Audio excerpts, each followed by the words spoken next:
Perfect. I mean, I'll keep this hat on if that's okay. You will actually keep the hat on, even though it won't make the content evergreen. Welcome, Joakim. Somebody will be looking at this in the middle of the summer going, what? We're just, as we kind of, this is one of the last Thrive calls for the year, wanted to talk about what should an agency be thinking about from a finance perspective.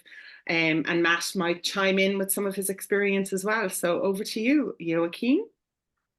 Thank you. I didn't actually prepare sort of a slide deck. I was more we're all good. Noting down. I took some notes sort of operationally. What is it that we do in our agency? What is I have done, over the years that seem to work well to always strive to have progress when you move into the new year. And that's why I put this one on, because you sort of have to take on two hats when you do this exercise. So what I think most should do, and what I try to do, is that first you have the reflection part, which is where that you start to look back on previous year and try to capture as much understanding on what happened last year, why did it happen, how did we plan, and when did we see these things pivoting in one direction, how did we react on that one, what sort of signaling system did we have in place for that. And then also looking forward for next year, seeing, more sort of say going through how have we now built up for next year. And the easiest one to do, which you do hopefully monthly or quarterly or semi-annually, is that you review the goals that you had set for the year, financial goals, but also business related goals and objectives. And trying to understand also when you do that, you have to sort of rethink the process you were in last year when you set these goals and objectives. What information did I have in front of me, and where did we at that time decided here is where we need to do the course corrections? We need to sort of focus more in this area, build this service section up stronger, or we need to gain this skill set into our organization, for instance. What drove us to take those decisions at that time, and how did that change during the year that took us to a situation where we realized, okay, we're not hitting these goals. So what happened that made us realize that was probably not the correct way to go? And I just took down a few examples, like 3 different examples on how it sort of evolves. The first, let's say you have project-based business, so you have, let's say, a web development project, and initially say that you say we want to deliver our projects within, if it takes 5 days, we want it to take 4 days, so 20% faster, you can say, in order to deliver certain projects.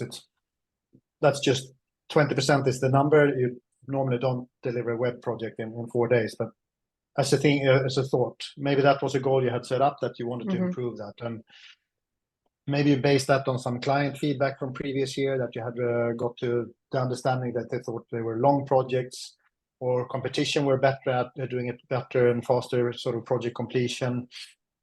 And it seemed to be sort of a key factor to have this sort of client retention and satisfaction and increase our closing rate, the delivery time. And then let's say mid-year somewhere, you sort of observe that, yes, okay, we do actually increase the speed. We did certain things. We put some snippet into play. We could reuse a lot more, for instance.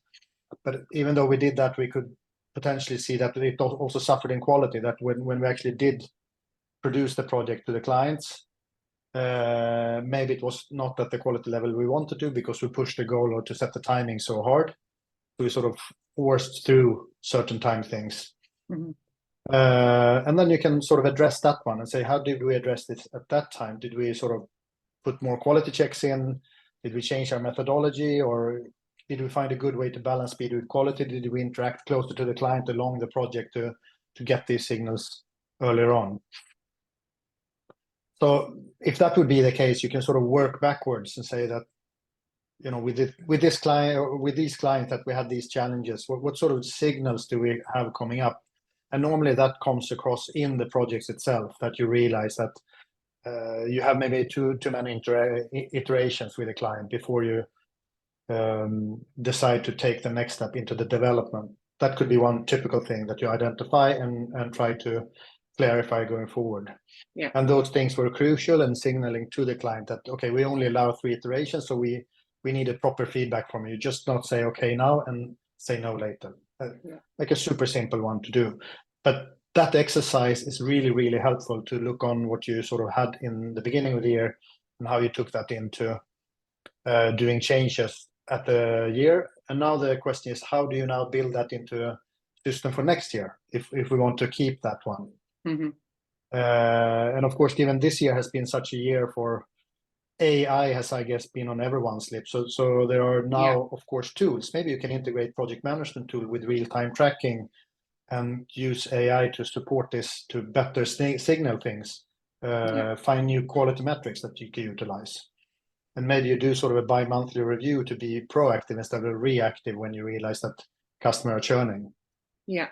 Maybe you set up a client portal, for instance, where clients are able to sort of give feedback on a general level that you can utilize to catch these issues early. So that's one example where you catch these things. And we said we're going to take it from a financial perspective, but this is financial at the end, because this comes down into scope creep. It comes down into missing your P&L for those projects. It might come down to poor quality at the end, affects your ability to close more deals and have a good lead flow and get good reviews, etc., and referrals and whatever you have. I'd be keen to, Matt, the difference, I guess, from the work that you were doing before, which was the actual doing the marketing services, now to more the consulting strategy that you're doing. What's the sort of difference that you're seeing? It's like having 2 different types of agencies, wasn't it? You had one type of agency here, and one. I'd love to hear from your perspective. It's got some huge pluses and some huge minuses. The obvious minuses is no recurring revenue of sorts. Now, everybody who does business with us is a potential client for the long term, for all time. We've got, onward programs that we're in the process of designing and identifying even. But the plus is, I guess, that from a commitment standpoint, from that head trash that a lot of clients tend to have in the early stages, that just scream commitment whenever you start thinking about, here's the monthly cost and here's whatever terms you apply to it, they're not present. It's, there's a fixed time that we work with them, typically for 3 months. So I think in the ideal world is, my observation has been in that sales environment, it's been relatively easy. In a year when it's been, I know, incredibly difficult for a lot of agencies, we've hit new records and sold to a different degree, and I think that's the dynamic that makes the difference. So I'd be asking people, when it comes to, and this all ties into finance, as Joakim says, it's what's the model that we're going to take to market? What's the commitment we're going to ask up front? And it can be very tempting to just have all eyes on retainer, because I think from certain coaching circles, a lot of agency owners are just being told retainers are the whole. It's what HubSpot kind of went on about from the beginning. They kept saying to agencies, you have to get a retainer, you have to have a retainer work, and perhaps they were doing retainer work that, I guess, they were more focused on the retainer as opposed to what am I actually doing for this client, that if you do the great work, you will get retained. That's a perfect way of putting it, I think. But and I think in my experience, especially when it comes down to the inbound agencies and HubSpot partners, typically there's a strategic element. There is something that can be delivered in a shorter space of time that doesn't scream commitment. There is a fixed deliverable and outcome.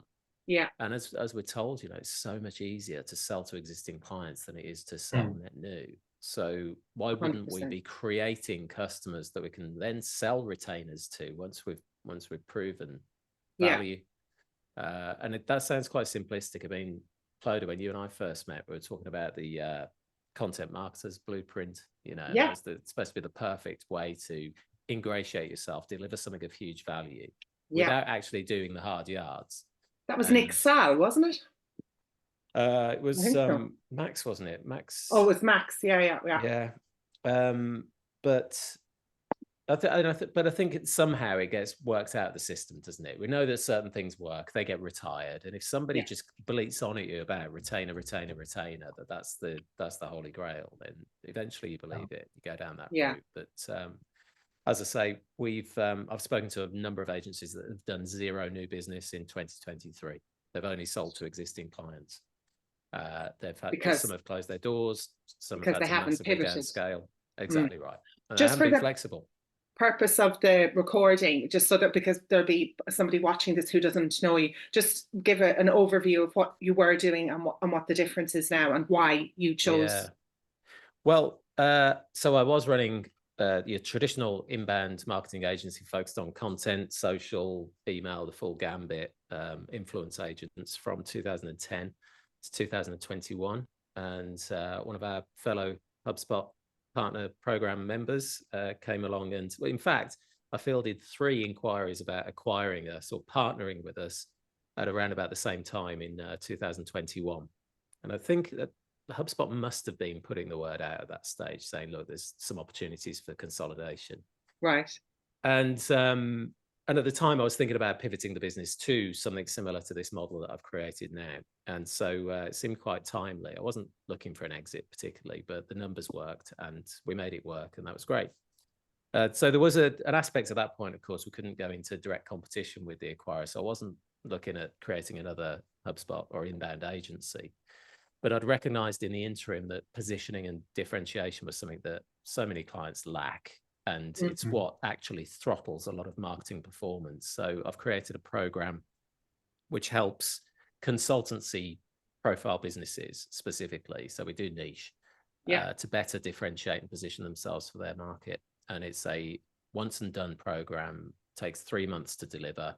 Is that fixed cost, not massive commitment. And that's taken us from retainers, which don't know whether this will resonate with anybody, but it used to feel like every client we closed became another boss rather than, there's rarely sort of parity. There's always some sort of lopside to the relationship. Either someone's getting overpaid or someone's getting underserved, or somebody's just seen as the subordinate and actually becomes a bit of a lapdog to do whatever the client commands sometimes. You feel like, flexible and scope creep, as you said, Joakim, right? Unless the guardrails are put in place, you're often finding yourselves doing stuff that isn't your strength, but, in order to justify yourself a bit.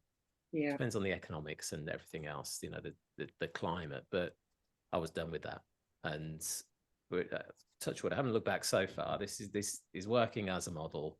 It's much more enjoyable. It's much more focused in terms of what we're doing. And I guess, again, for anybody listening and watching, I think the key thing is that specialism. It's knowing exactly what you're good at, and not allowing yourself to be dragged into areas where you're not going to do your best work. Yeah, I think that's a super good point, the one you're making there, Matt. Yeah, and you wouldn't have thought of that. It wouldn't. It's all been an evolution, hasn't it? 10 years ago, it'd be like, oh my God, I couldn't do that super niche kind of thing. Massively scary to niche, but also to ditch that crutch that is the retainer, because it does feel like that sometimes. You tell yourself, well, that base, that we can rely on next month. But then you have to really question yourself, can you rely on it? Yeah.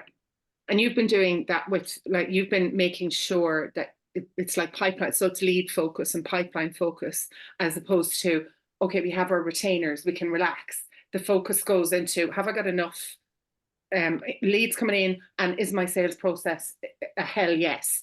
When it's a fire up the ass for new business, because you have to. You really have to, and you're absolutely right. I used to fall into that trap as well on the retainer. You were all over, you were just stuck in delivery, and you're thinking, if I do stay in delivery, we'll keep these clients, and we don't have to, just add the odd one that comes in organically, and we're growing. But of course, that it does when times do go a bit awry, and we have a year like we've just had. If I'd taken that sort of mentality and not been set up the way we are. And sadly, I know a lot of people have suffered with it. It's that's exactly what happens. Is you get a bit soft in the new biz and business development department, and suffer. And the less you do the selling, Matt, the less you do the selling, the more it becomes like a big scary monster in the cupboard. Yeah. And even though you might have been really good at it, it's like muscle. If you don't use it, it becomes that, oh, I don't want to do that. I'll go back and do the retainer and things like that. Just as a point on that, just to make sure it's on for anyone new who's going, oh, I don't want to be in that situation. You've got to retain. It's almost like when you put this retainer package in front of a client, right? And they go, yeah, that's exactly what I want to do. It's like they're on their best behavior before the money crosses the door. Yeah. And when the money crosses the door, you see who they really are. Like you said, that parity comes, that power struggle comes in, but they're all sweetness and light to get you to work for them. And then they turn into the real person that they are, which is always the reason I say to people, do a project, a workshop, get them to pay for something small before you go into this 90-day, 6-month, year relationship, because as soon as you work with them on a financial basis, you'll actually see how they are in a day workshop or a 1-month project or whatever it is. And then you'll get to know, I can't work with them, or actually I do want to work with them. It's that money exchange. It's almost like a switch. Yeah, it goes both ways. And it comes back to what I was saying earlier, that lopsidedness, because you will be perceived as a supplier-client relationship. You imply it. Here's the client, the supplier's down here somewhere, one of many. Yeah. And you've got to flip the script on that, because if you're not seen as an extension to their team truly, then it's never going to work. And we encountered that towards the end of us providing those sorts of services. And looking back, the red flags were the ones that we're always taught to kind of look out for. They were bad-mouthing their previous agency. Right. And we're always told never to, look out for that. How they treat others, how they talk about others when they're not there is a real key indicator as to how they're going to talk about you when you're not there. 100%. So why would you put yourself in that situation? Yeah, brilliant. On that, Matt, the sense I have from last year that it has shifted also in terms of, because it's so much flooded with so much data and information now, and some it's actually written by ChatGPT type models, but it feels like the whole new biz now is that if you speak to C-level people, you need to be sort of a C-level person yourself. So you want to speak to the likes and talk the same. So I think you can see a lot of the messaging that comes across in various digital platforms now is now like for like. So you speak as a CEO to another CEO that this is why this is important to implement, or a CMO to a CMO type discussion, instead of that you have BDRs, producing content in mass. It feels like that conversation has elevated one level, and that I think in the sales process has also changed. If you look on the salespeople, there are much more now. The ones who's been successful with newbies have been the senior people, because they can sort of talk that language and ensure that kind of business. Yeah, we've had we've employed new biz development people on our behalf, running email and DM campaigns via LinkedIn or what have you. Yeah. But it's as me. It's got to come from the top. If I had, I do value the work that SDRs do, but when it comes to making the connection to a decision maker, if it is, we deal with consultancy leaders. Typically, they're in boutique consultancies. This could be 10 million turnover businesses, frankly, much larger than our organization, but they'd expect that the head honcho is the one that's reaching out to them, because the gap between the person reaching out and the person they're reaching to, it's again about achieving as close to parity as you can in the relationship as early as you can, and being confident about the value you can bring as well, for sure. Yeah, that's another key point. Is I find that, because I work in positioning now and differentiation, that's our thing. I'm always looking for that clarity and confidence in what you do. And I still don't see it in so many agencies in their proposition, even though this is and we're told, aren't we, that marketers aren't often the best marketers for themselves. But it's crucial to be able to articulate with clarity, but also with huge confidence. Look back on what you've achieved and sing about it. And we claim this as a bit of a British thing, that we're too reserved about that, but I know it's universal seemingly. Yeah, That kind of, oh, don't be, well, in Australia it's called the tall poppy syndrome, so you'd never, you know, I think the Americans call it crabs in a bucket. They're trying to bring other people down, and there's like the different analogies for each of it.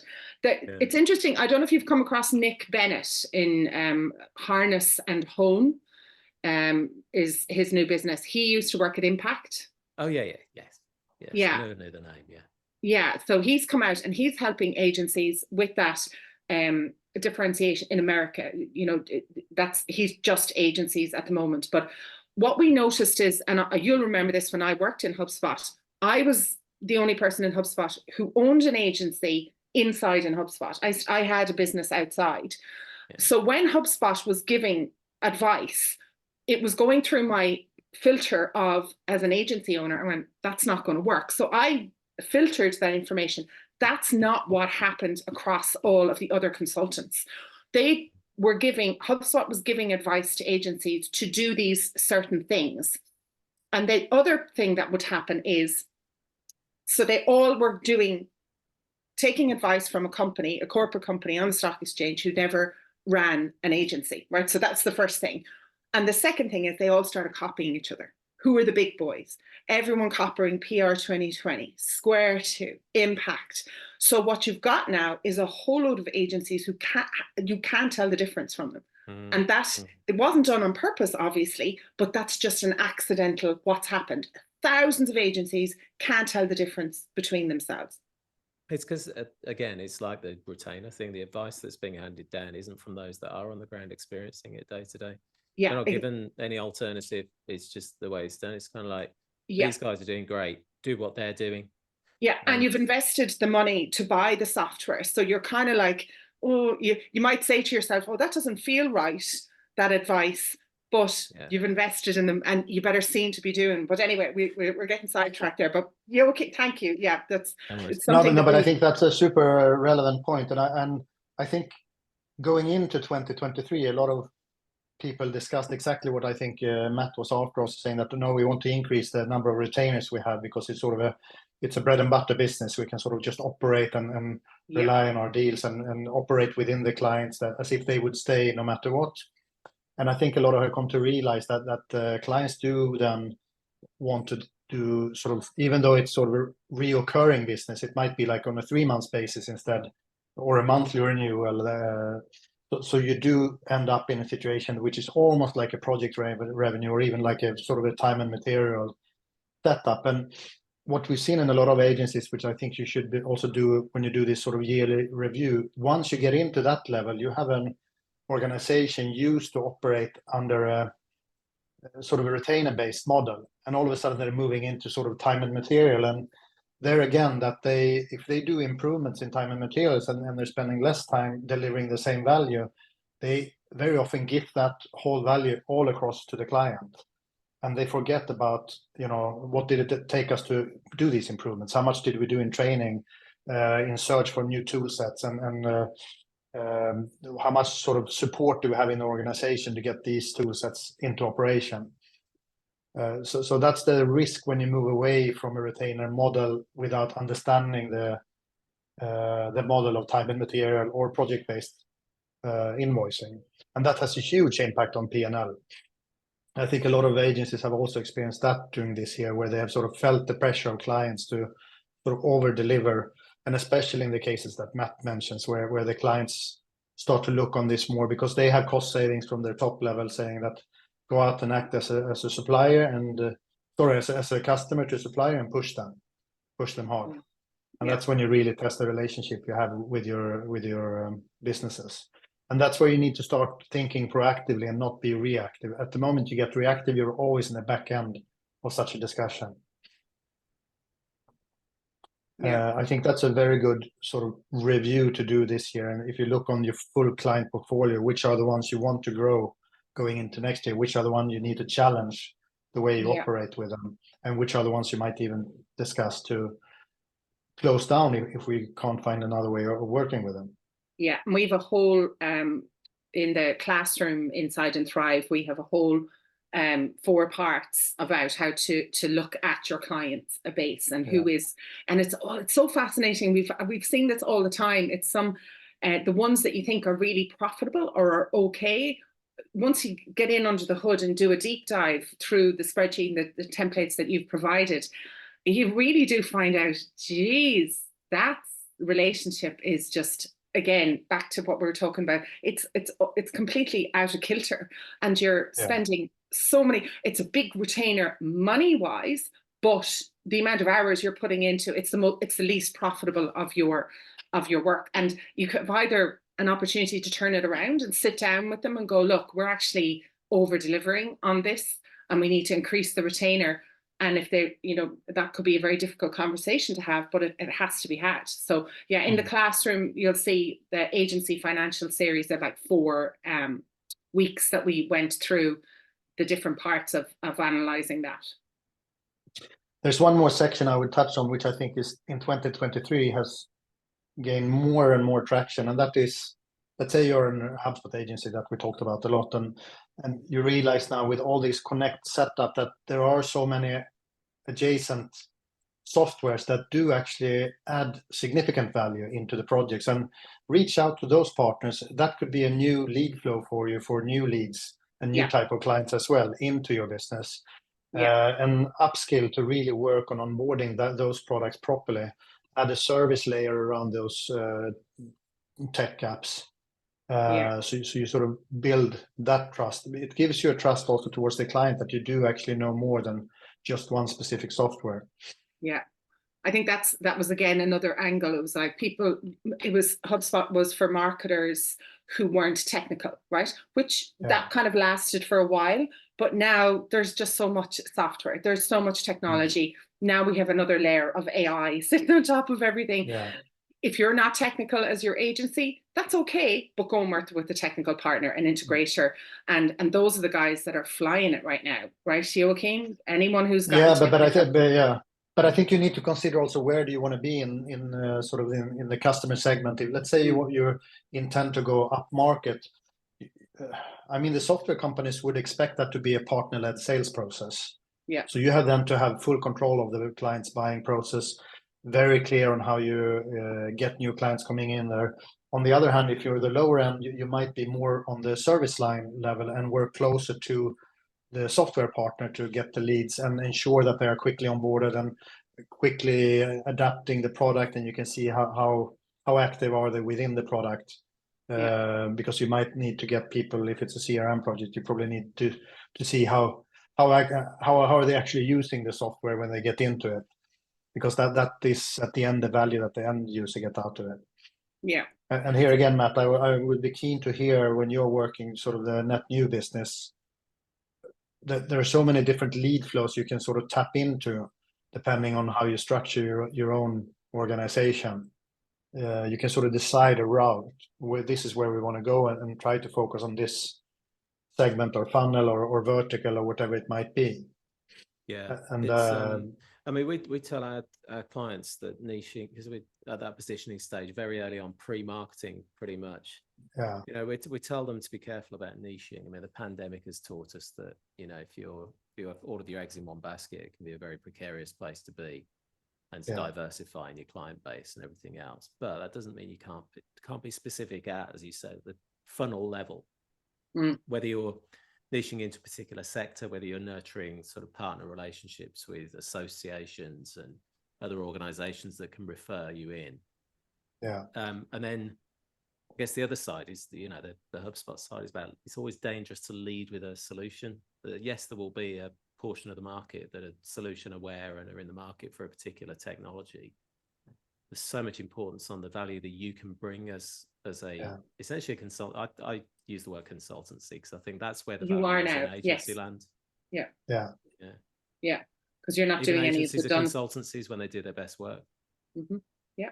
And the consultancy, there's a charge, an expectation of price as well. When you hear consultant, that somebody with you're working with them, they're not afraid of that.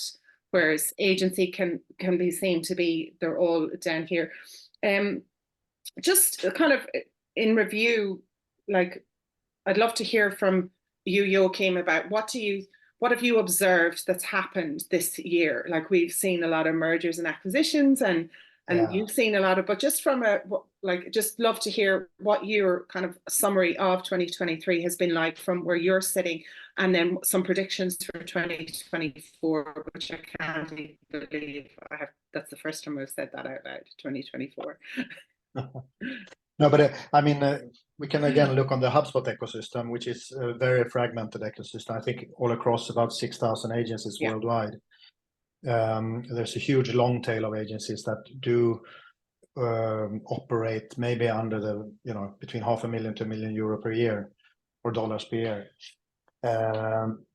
What's been clear there is that they did changes and communicated changes to that partner system that will, slowly come into effect and will be fully in effect in 2025, where you cannot sort of keep your business as a lifestyle business anymore. You need to either you drive net new business or manage your existing clients on a sort of monthly basis in order to retain the relationship with the software partner, with HubSpot in this case. And I think that triggered a lot of discussions and saying, what happens now if I'm going to lose my tiering? Sorry, I have a dog in the background that might make some noise. I closed the door and I can't do much more. But I think on that one, I think it's super relevant to not do it because everyone else is doing it. If you do it, you should have an idea why you want to do it. I mean, because it is a process to go through to partner up with someone else or to get acquired. Like you said, Matt, you have sort of done your own homework and resolved that, okay, this is not where I want to be in the next 3 years. I'm going to get the word out there. I want to get a different setup for my business. That's sort of the right starting point. If the starting point is that it looks like everyone else is buying or selling, I need to do it also. That's not necessarily the case. You might be able to grow organically into a very nice position as well. And you might not have the skill set necessary to do good acquisitions or to even to be acquired. That also requires certain skill set, and it will take a huge amount of time from your daily operations. So you should be cautious about that. But it's definitely has happened a lot in that area in 2023.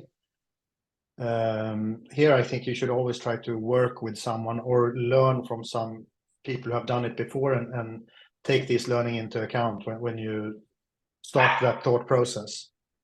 Yeah. Sorry about this. So maybe I should put it on.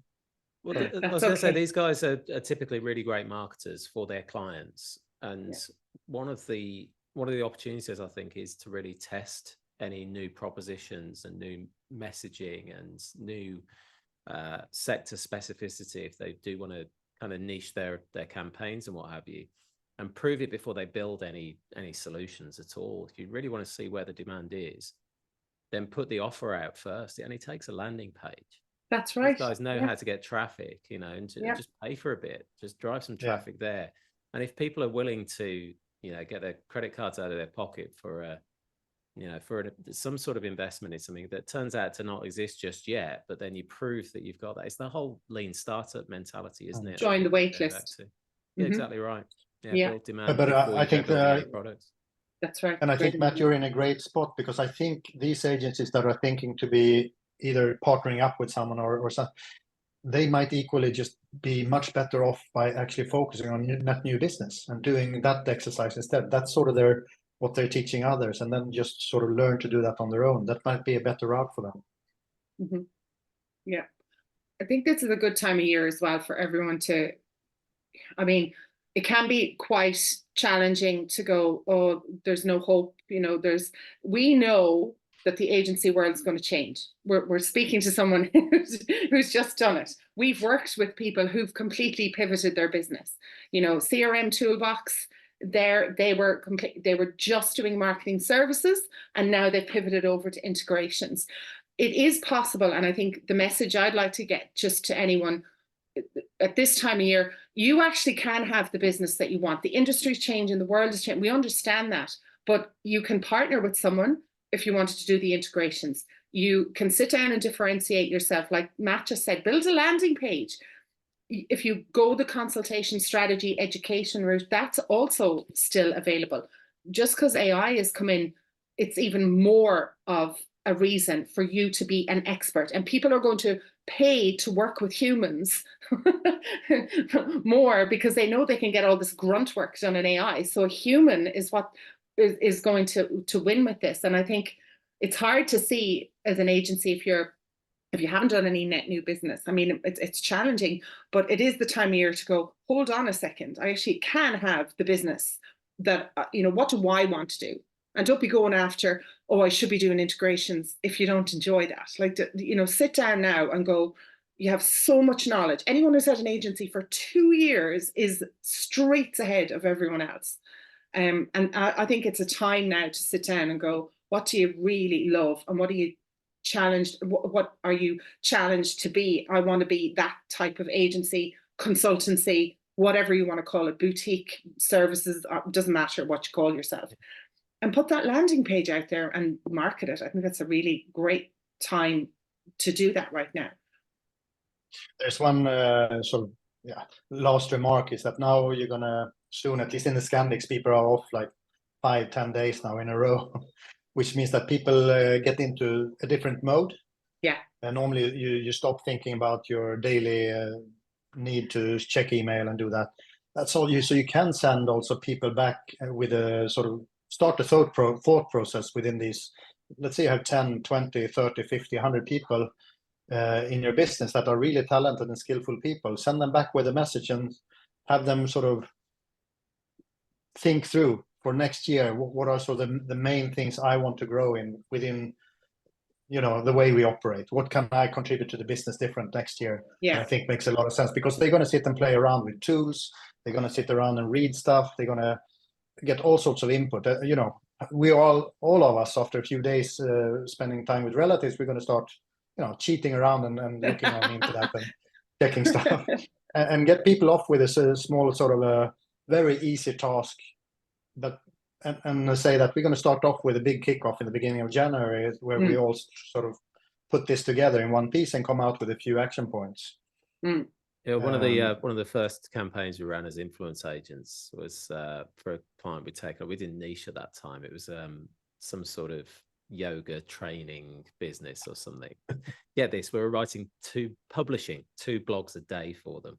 A day? So, yeah, I don't know why we were doing that, but in any case, we also ran an email campaign for them, and I forget why. But through whatever error of judgment or tech or whatever, we ended up sending this promotional lead magnet email on Christmas Day. And it was it got the best conversion rate they'd ever seen. No. I reckon people were just sitting there thinking, yeah, I'm going to have to get on this kind of health kick in the new year. And also I'm bored of the family already. So I'm just going to check my emails. And full of Christmas dinner at like 4 p.m, contemplating what is my life about, checking out yoga. Well, look at, anything else as a final, coming into 2024, what kind of plans or predictions or any advice for agencies from your side of things, Joakim? Well, of course, then you have the general one that hopefully you have done a planning for next year already. So you're not going to start in January. So you've already sort of reworked and done the look back and have a pretty good thought process, either started or finished. So you have a good idea. And like everything else, I love to start quick. You want the early wins. Yeah. So I would focus not on the full year. I would focus on January activities and say, if we get these first things right and in motion, that means that we get a good traction on things. And I think people also tend to forget that. The same thing when you move into December. December is going to be slow at the end of the month. So you want to start day one to really follow up and sort of drive the activities that you have planned for. And not just say we have 4 or 4.5 weeks of work, because normally it's the first 2 weeks or first 1.5 week that makes a difference. The same in January, I would say, just start super strong, do some early wins, communicate them strongly back to the team to get that traction and the motion going. I think that's super important. And that will also show in your financials. The moment you sort of start off and missing the first month, you will start to lose respect for the plan you made for the rest of the year. Yeah. And that's super dangerous. Yeah. Matt, you've got a great North Star plan. I remember it's a fantastic visual. Maybe explain that process, how you do this, because you're very experienced when it comes to this time of year and what you've been doing. Yeah, so I know a lot of coaches talk about sort of having a North Star, something that's going to drag you forward, the kind of end goal. This was taught to us by it's an ex-Special Forces guy who has got into business coaching, and he used this visual, which is literally a North Star in the top right corner, and then there's this windy road coming down to the bottom left corner, and then you put milestones along the way. Yeah. And the way we interpreted it and kind of chose to do it is I'll have a big birthday coming up in a couple of years' time, and thought, well, that'd be a good one to do. Arbitrary number. It's got a 0 on the end of it. Anyway, so I thought, well, let's set some goals around that. And so we've done 6 months milestones between what was and then, and I think we kicked this off in sort of April last year, so April 22, to take us all the way to April 25. So 3-year road and milestones along the way to get us there. And what are the most important factors? So first off, start with the North Star. What would you want your life to be like? And then what does the business need to look like and need to do in order to create that lifestyle for you as well? And he encouraged, all the detail about the dream trips to wherever you need to go, and where are you living, what are you driving, everything that's important to you, and then work backwards from there. And of course, I think one of the benefits of going through that exercise anyway are that you can start to then ask yourself, well, how could we get there sooner? What areas could we accelerate and make quick? So we had on our roadmap. I talked before we kicked off the main session about the fact that we're moving offices in the new year, at the end of January, in fact. And that was on the roadmap to happen North Star time, or maybe the milestone before it. And so we've brought that forward by at least a year. Wow. And so, when those opportunities arise and you can make the commercial stack up and everything else, then you can start to think, okay, well, we can tick that thing off. We've achieved part of the North Star. And then, of course, your focus is diverted to everything that still remains on the list. Yeah. So I think that's the beauty of it is yes, the visualization of it, but then looking at things and saying, well, why is that there? Have I put it there because I've got this perception that maybe the numbers will only add up and make that possible at that point in my life, or the life of the business? Or are there legitimate reasons why it's going to take that long to get there? Or could we just get it done next week, tick it off, get it out of the way, make room for something else? So that's what we found most useful. And I am shiny object syndrome guy, so I will get my head turned by most things. But that's been a constant now since. No, that's been around a long time. Yeah, you're at least you're aware of it, Matt. Yes, I've got some self-awareness around that. Yeah. That's fantastic. Okay, well, this is a great session today. Thanks a million, Matt. I think we'd love to do a webinar with you in the new year, talking about differentiation, niching and stuff like that. So I might just reach out to you and we get that in the calendar, because what I'd like to do is just start to towards the end of this year, just get into people's calendar, just like Joakim said, in January we're back and we're going to help you with all these different things. So we'll do that. If I don't see you before the end of the year, thank you so much. I'll stop the recording now, but I'll hang on. Thank you.